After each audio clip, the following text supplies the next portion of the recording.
Okay, so today I'd like to tell you a wee bit about a treasure basket and how you would use it with your baby, and also how you put one together. A treasure basket is a really handy tool to have if you're a mum with a small baby. As you can see here, I've got my lovely baby doll here to show me how to work today. If your baby can't sit up, you can prop her up with a cushion. If your baby can sit, perfect. Different heights of treasure baskets are really important before you even start, because that's probably your most expensive part that you'll buy. It has to be at a height that your baby can reach into, because if you can imagine, if the height was much taller, your baby wouldn't be able to reach into the basket on their own, and it's more likely to topple over on top of them, so that would really impact on the play. Now, when I say it's an important tool to have for a mum, is that, as we all know, you can get a cup of tea, a hot cup of tea very easily in life, and a treasure basket is a very idea to get that. So what you would do is you would bring your treasure basket out, have your cup of tea ready in advance obviously, get your treasure basket out, bring it over to your baby, sit back, as long as your baby can see you and that you know they're there for safety reasons, but you do not need to intervene with your baby. The whole idea is to allow your baby to explore these baskets on their own. I have got two here, but you only need one at a time. I just gave you different sort of height and examples to use.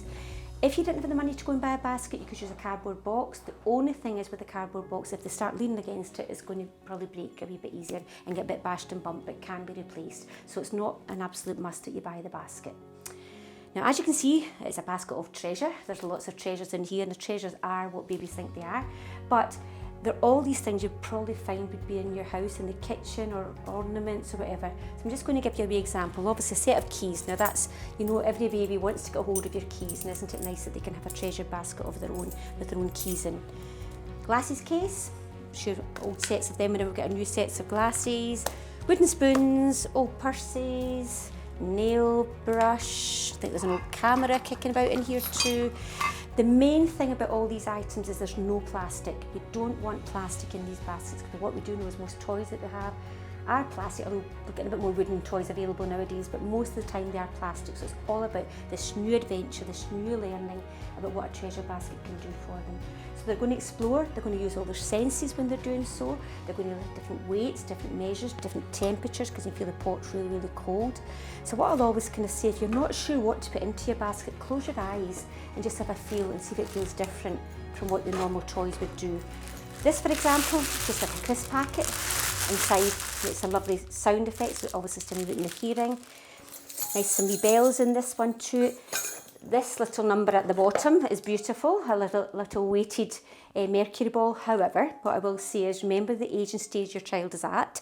If they're a wee bit older, we maybe need to remove this from the basket, because that could get fired in places we don't want it to be, i.e. probably the television. So that has to go once it gets a wee bit bigger. As I said to you before, you're sitting back with your cup of tea, you're letting your baby explore yourself. What you don't want to be doing is saying, oh, look at this pot and look at these chains. It's about the baby child doing that for themselves. I did mention you bring the treasure basket out, because this is not a thing that sits in the corner with the toys, the normal toys that they would play with. It has to be removed after the play sessions happened and brought back out again when the going gets tough generally. So it's sometimes around tea time where they're just not settling, they're whinging and crying and wanting to be up beside you, and you're trying to get the tea on. That's a good time to get your treasure basket out and then put it away. Now, how long does it stay out for? Depends how long your baby plays with it, but generally we play for around an hour. Quite happily with this, so you can get a real, as long as they can see you. But if you think you can go out and do the garden, no, you can't. You need to be able to see your wee face as well. You can add a little extra to your treasure basket by doing some real sort of sensory stuff, where they'll have a little nibble onto a lemon or lime. Obviously we can't leave these in the basket, and they will, you'll see the bitter wee sweet face coming along with that. But again, what we're doing is stimulating those senses, and they will come back and forward to them. Some of the questions we get asked about it, things like, talking about really sort of pointed wooden spoons. Babies will give themselves a little donk in the head with it. They will probably do it again, but they'll probably not do it a third time. If they're putting it down their throat, they will stop. They might give a little gag, but they'll stop. And I think that's the difference, where you're not out of the room, you're sitting there, so you're there to make sure your baby is safe, but you're still allowing them to investigate it all by themselves. The things for the treasure basket don't have to be new. Like I say, they can be from around anywhere in the house you've got. Some things you might not want to use second hand. They have loafer for your bath, but you could buy a nice new one for that. Charity shops are smashing for buying bits and pieces at a really low price. But this is a toy that you will use over and over again to whatever age, and actually probably right up until 3 and 4 year olds would play with it. But as soon as I say your baby is able to lift out, and even just touching, just very gentle touching at this wee stage this wee one's at, she's supported up, but she can still touch into, then she probably would manage to grab a wee lid out of there. She might not manage some of the bigger things, but she would still manage to investigate that in herself. And it's just really allowing them then to have some space to themselves.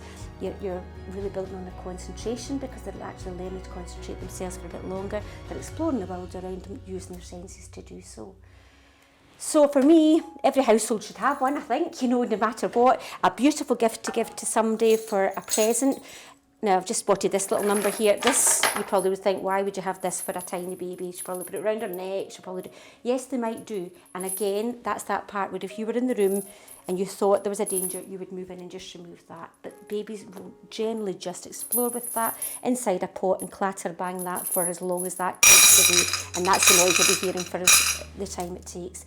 So don't be over worried about it. Some mums might be a wee bit scared of that, some parents might be a bit scared of that, but it's something they'll just investigate. And it's the weight and the coldness of that is very, very different. Again, if you close your eyes and just feel what you're feeling, it's something very different from what you'd find in an ordinary toy box.